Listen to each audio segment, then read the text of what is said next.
राजस्थान के अंदर चुनावी रण सज चुका है। नेता वो लगातार दिल्ली से लेकर जयपुर तक दौड़ भाग कर रहे हैं।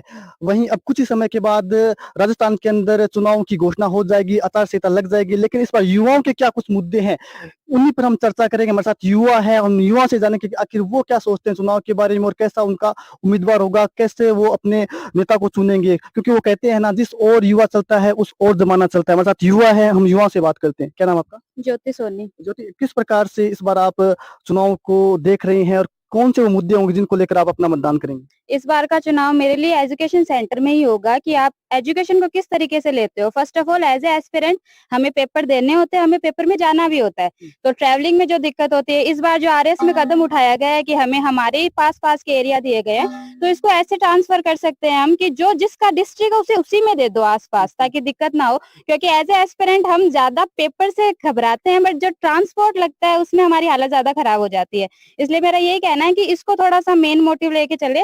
बाकी धांधली होना, पेपर आउट होना, ये वाली सारी चीजें हैं जिसको जड़ से खत्म करना ही हमारा मेन मकसद होगा। भैया क्या नाम आपका? पूरब स्वामी। पूरब, आप कैसे देखते हैं चुनाव को, कैसा उम्मीदवार होना चाहिए और क्या कुछ मुद्दे इस बार हावी रहेंगे?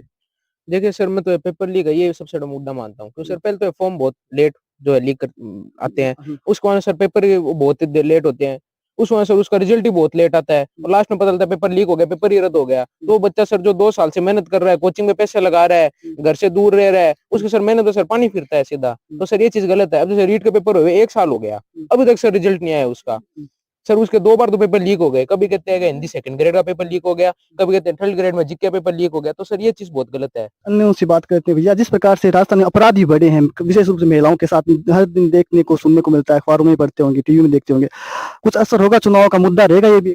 जी बिल्कुल मुद्दा रहेगा। जो भी अभी करंट में जो बातें चल रही है या जो भी स्कीमें चल रही है करंट में जो सरकार है उनकी, तो उनका चुनाव पर बिल्कुल प्रभाव दिखेगा। और हम जो आजकल के जो युवा हैं वो काफी जागरूक है इस बात के लिए कि जो 1 साल में जो हुआ है चुनाव पास आने की वजह से जो घोषणाएं हुई है उनको ध्यान में न रखते जो पूरे साल जो हुआ है, जैसे कि जो पेपर लीक हुए हैं उनके जो भी नेगेटिव प्रभाव हुए हैं उनका प्रभाव भी इस बार चुनाव में दिखाई देगा। आपके क्या कुछ मुद्दे हैं? कैसा एक नेता होना चाहिए?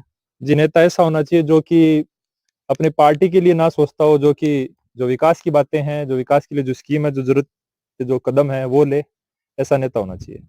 चलिए कुछ अन्य लोगों से भी हम बात कर लेते हैं।